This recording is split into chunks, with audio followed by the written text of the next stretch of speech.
ഇന്ന് ഡിസ്കസ് ചെയ്യാൻ പോകുന്നത് chapter 1 electric charges and field ആണ് നമ്മൾ ഡിസ്കസ് ചെയ്യുന്നത്. Electrical charge and field. Charge എന്ന് പറഞ്ഞാൽ എല്ലാവർക്കും അറിയുന്നൊരു കാര്യമാണ്. ചാർജ് എന്ന് പറഞ്ഞാൽ പോസിറ്റീവ് ചാർജ് ഉണ്ടാവും, നെഗറ്റീവ് ചാർജ് ഉണ്ടാവും, പ്ലസും ഉണ്ടാവും, മൈനസും ഉണ്ടാവും. ഒരു ബാറ്ററി എടുക്കുകയാണെങ്കിൽ എന്തുണ്ടാവും? പ്ലസ് ചാർജ് ഉണ്ടാവും, നെഗറ്റീവ് ചാർജ് ഉണ്ടാവും. നമുക്ക് ബേസിക്കലി നമുക്ക് ഇനി പഠിക്കുന്നത് ചാർജ് എന്താ. ചാർജിന്റെ സിമ്പിള് നമുക്കറിയാം, ക്യൂ ആണ്. ക്യൂ എന്ന് റെപ്രസെന്റ് ചെയ്യുന്നത് ചാർജ് ആണ്. ചാർജിന്റെ സിമ്പിൾ ഉണ്ടാവും എന്താണ്? കുളം.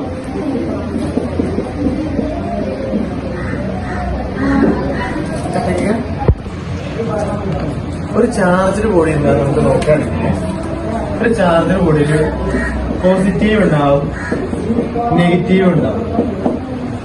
ഫോർ എക്സാമ്പിൾ എടുക്കുകയാണെങ്കിൽ ഒരു ബോഡി എടുക്കുകയാണെങ്കിൽ ഒരു 5 പോസിറ്റീവ് കാണാം, ഒരു 5 നെഗറ്റീവ് കാണാം. ഇവിടെ പോസിറ്റീവ് നെഗറ്റീവ് ക്യാൻസൽ ചെയ്ത് പോകുന്നത് നമുക്കറിയാം. പോസിറ്റീവ് നെഗറ്റീവും ക്യാൻസൽ ചെയ്ത് പോകും. ഇങ്ങനെ വരുമ്പോൾ നമുക്ക് ഈ ബോഡിനെ എന്താ വിളിക്കാം? ഈ ബോഡിനെ നമുക്ക് ന്യൂട്രൽ ബോഡി എന്ന് വിളിക്കാം. കാരണം ഇവിടുത്തെ പോസിറ്റീവ് ചാർജും നെഗറ്റീവ് ചാർജും ക്യാൻസൽ ചെയ്ത് പോകും. നമ്മളിവിടെ പഠിക്കാൻ പോകുന്നത് ഒരു പോസിറ്റീവ് ചാർജ് ബോഡി എന്താ, നെഗറ്റീവ്ലി ചാർജ് ബോഡി എന്താണ് പഠിക്കാൻ പോകുന്നത്. ഒരു പോസിറ്റീവ്ലി ചാർജ് ബോഡി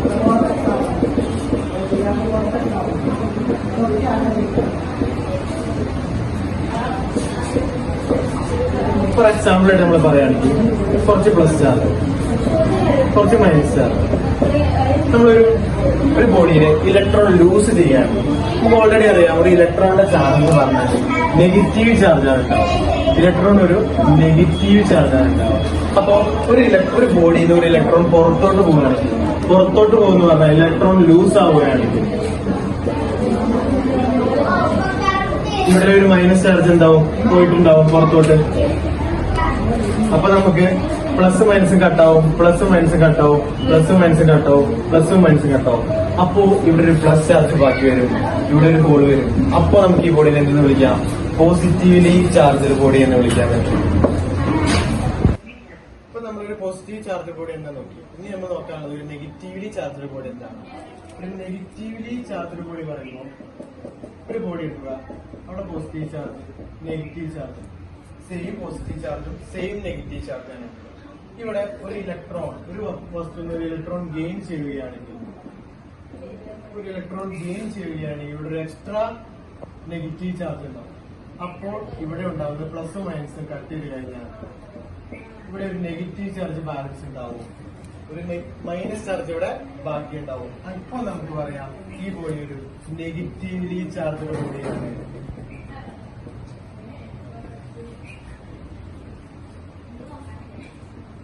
ഈ എക്സാമിന് 1 മാർക്ക് ചോദിക്കുന്ന ക്വസ്റ്റ്യൻ ആണ്, ഈ ചാർജ് ഏത് ക്വാണ്ടിറ്റിയാണ്? വെക്ടർ ക്വാണ്ടിറ്റി ആണോ, സ്കെയിലാർ ക്വാണ്ടിറ്റി ആണോ? ചാർജ് വെക്ടർ ക്വാണ്ടിറ്റി ആണോ, സ്കെയിലാർ ക്വാണ്ടിറ്റി ആണോ? ഈ എക്സാമിന് ചോദിക്കുന്ന ഒരു ക്വസ്റ്റ്യൻ ആണ്, ചാർജ് ഏത് ക്വാണ്ടിറ്റിയാണ്?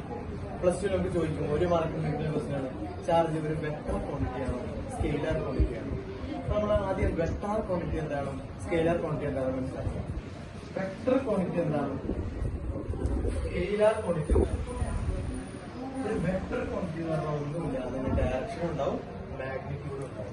ഡയറക്ഷൻ ഉണ്ടാവും, മാഗ്നിറ്റ്യൂഡ് ഉണ്ടാവും. സ്കെയിലാറിന് എന്ത് മാത്രമേ ഉള്ളൂ?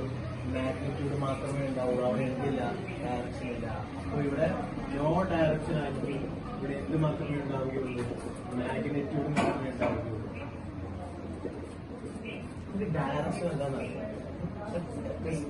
ഡയറക്ഷൻ നമുക്ക് മാഗ്നിറ്റ്യൂഡ് എന്ന് പറയുമ്പോൾ എമൗണ്ട് 10 kg അല്ലെങ്കിൽ 10 കിലോമീറ്റർ. അപ്പൊ നമുക്ക് ഡയറക്ഷൻ എന്താണ്, മാഗ്നിറ്റ്യൂഡ് എന്താണെന്ന് മനസ്സിലായി. ഇവിടെ നമുക്ക് നോക്കേണ്ടത് എന്താണ്? ചാർജ് ചെയ്തുകൊണ്ട് നമുക്കറിയാം ചാർജ് എപ്പോഴും കുളമ്പിലാണ് പറയുക. 10C അല്ലെങ്കിൽ 20 കുളം, 10 കുളം ഒക്കെയാണ് പറയുന്നത്. അപ്പൊ നമുക്കിവിടെ ഡയറക്ഷനെ കാണാൻ പറ്റുന്നില്ല. അപ്പൊ അതിൽ നിന്ന് നമുക്ക് മനസ്സിലാക്കാൻ പറ്റും സ്കെയിലാർ ക്വാണ്ടിറ്റിയാണ്. കാരണം ഇവിടെ എന്തില്ല? ഡയറക്ഷൻ ഇല്ല. ഡയറക്ഷൻ ഇല്ലെങ്കിൽ നമുക്ക് ഉറപ്പിക്കാം ചാർജ് എന്താണ്? ചാർജ് ഒരു സ്കെയിലാർ ക്വാണ്ടിറ്റിയാണ്. ഒരു മാർക്കായി ഇവിടെ. ഈ ചാർജിന്റെ അടുത്ത ടോപ്പിക്കാണ് കൺസർവേഷൻ ഓഫ് ചാർജ്.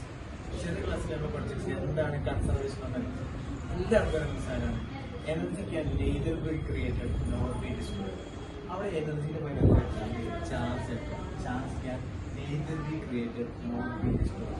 ഒരു ചാർജിനെ നമുക്ക് ഉണ്ടാക്കാൻ പറ്റില്ല, അതിനെ ഡിസ്ട്രോയ് ചെയ്യാൻ പറ്റില്ല, കളയാനും പറ്റില്ല.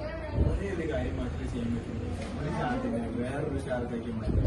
എക്സാമ്പിൾ പറയുകയാണെങ്കിൽ ഇലക്ട്രിക്കൽ ചാർജിനെ നമുക്ക് കെമിക്കലാക്കി മാറ്റാം. ഒരു ചാർജിനെ വേറൊരു ചാർജിലോട്ട് കൺവേർട്ട് ചെയ്യാൻ മാത്രമേ പറ്റുള്ളൂ, അതിനെ വേറൊരു ചാർജ് ആയിട്ട് ഉണ്ടാക്കിയെടുക്കാനോ ഡിസ്ട്രോയ് ചെയ്യാനോ പറ്റില്ല. ഇനി നമ്മൾ എടുക്കാൻ പോകുന്ന പുതിയ ഫേമസ്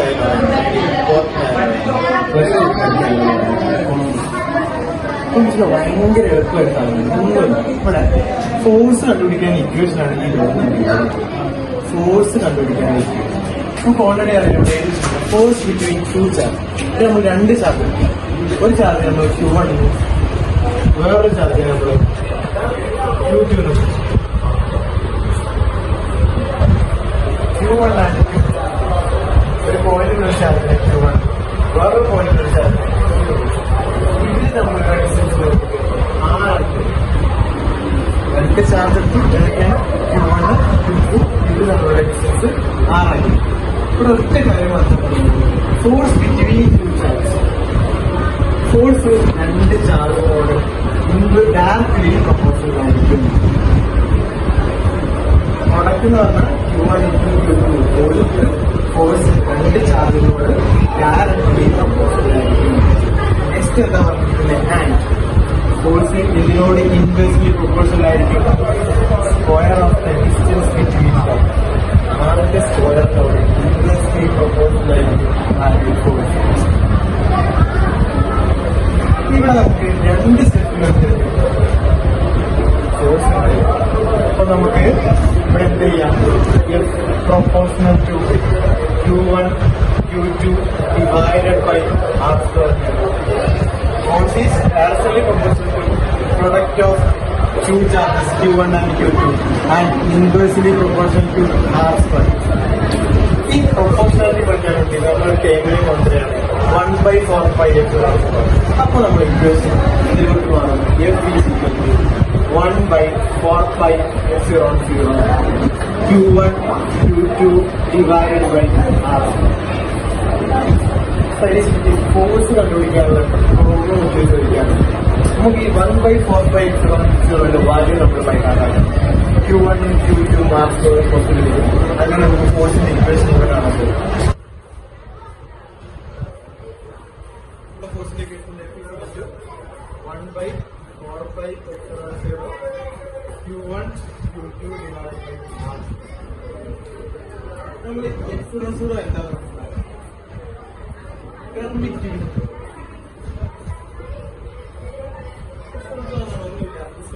പെർമിറ്റിവിറ്റി നമ്മൾ ഇവിടെ പഠിക്കേണ്ടത് 1/4π വാല്യൂ. 1/4π വാല്യൂ 9 1/4π വാല്യൂ എന്ന് പറഞ്ഞാൽ 9 × 10⁻². അതേപോലെ എപ്സിലോൺ വാല്യൂ എന്ന് പറഞ്ഞാൽ 8.85 × 10⁻². ഈ രണ്ട് വാല്യൂസ്. ഇനി നമുക്ക് എക്സാമ്പിൾ ഈ 1/4π എന്ന് പറഞ്ഞാൽ ഇവിടുത്തെ ഒരു കോൺസ്റ്റന്റ് ടൈം K. ഈ കോൺസ്റ്റന്റ് ടൈം Kന്റെ യൂണിറ്റ് എന്താണെന്ന് അത് കണ്ടുപിടിക്കാൻ ഭയങ്കര എളുപ്പമാണ്. ഒന്നുമില്ല, ഇവിടെ നമ്മള് R സ്ക്വയറിനെ Q1, Q2 ഇങ്ങോട്ട് പോകും. അപ്പൊ നമ്മൾ ഇക്വേഷൻ 1/4π ഈ R സ്ക്വയർ ഇങ്ങോട്ട് പോകുമ്പോൾ R square divided by Q1, ഇതിന്റെ ഇവിടെ കണ്ടുപിടിക്കുന്നതിന്റെ യൂണിറ്റ് ആണ്. നമുക്ക് ഓൾറെഡി അറിയാം ഫോഴ്സിന്റെ യൂണിറ്റ് ന്യൂട്ടൺ ആണ്. അതേപോലെ R സ്ക്വയർ ഇതിനെ പറയുള്ളൂ, മീറ്ററിനെ പറയുള്ളൂ. അപ്പൊ എന്താണ് മീറ്റർ സ്ക്വയർ. Q1, Q2 എന്താണ്? ചാർജാണ്. അപ്പൊ ചാർജിന്റെ യൂണിറ്റ് എന്താ നമുക്കറിയാം? കുളം. ഇവിടെ രണ്ട് ചാർജ് ഉണ്ട്, Q1 ഉണ്ട്, Q2 ഉണ്ട്. അപ്പൊ ഇവിടെ C × C എന്തായിരിക്കും? C സ്ക്വയർ ആവും. അപ്പൊ നമ്മൾ യൂണിറ്റ് കിട്ടി newton metre square per coulomb square. ഇതാണ് എന്തിന്റെ യൂണിറ്റ്? ഈ കോൺസ്റ്റന്റ് ടൈമിന്റെ യൂണിറ്റ്. 1/4π യൂണിറ്റ് ഉണ്ട്, newton metre square divided by coulomb square.